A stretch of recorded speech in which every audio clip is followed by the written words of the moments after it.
মাশাআল্লাহ, base line এবং performance কিন্তু দারুণ ছিল, অতি উত্তম ছিল। শিক্ষক কিন্তু তাকে ধন্যবাদ জানালো। তৃতীয় শ্রেণীর বাংলা বিষয়ে যেভাবে শেখন অবস্থান যাচাই করলাম তা দেখিয়ে দেবার চেষ্টা করছি ইনশাআল্লাহ। তো পরীক্ষার মতো সকল শিক্ষার্থীকে একসাথে না বসিয়ে অ্যাসেসমেন্ট টুলস ব্যবহার করে ওয়ান টু ওয়ান অ্যাপ্রোচের মাধ্যমে শিক্ষার্থীর নিকট থেকে আমরা কিন্তু তথ্য সংগ্রহ করছি এবং তাদেরকে সেইভাবে যাচাই করা হচ্ছে। এই ওয়ান টু ওয়ান অ্যাপ্রোচে টুলস পরিচালনার সময় শিক্ষার্থীরা যেন ভয় না পায় সেদিকে খেয়াল রাখছি। তাদের সাথে আমরা বন্ধুত্বপূর্ণ সম্পর্ক স্থাপন করার চেষ্টা করেছি। এক্ষেত্রে শিক্ষার্থীদেরকে পাশে বা কাছাকাছি বসিয়ে আমরা কিন্তু তাদেরকে যাচাই করছি।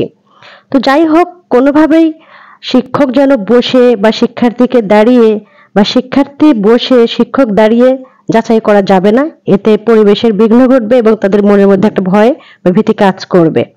এই পর্যায়ে শিক্ষক কিন্তু লেখার দক্ষতা যাচাই করছে। উনি প্রশ্ন করছেন, শিক্ষার্থী লিখছে, তাকে আলাদা কাগজ সরবরাহ করা হয়েছে।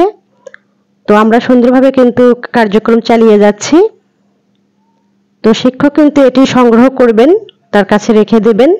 তো অনেক ভালো পারফরমেন্স ছিল, তাকে কিন্তু ধন্যবাদ জানাতে ভুলে নাই উনি। তো এবার আরেকজন এসেছে, যেহেতু আমরা one to one approach maintain করার চেষ্টা করছি।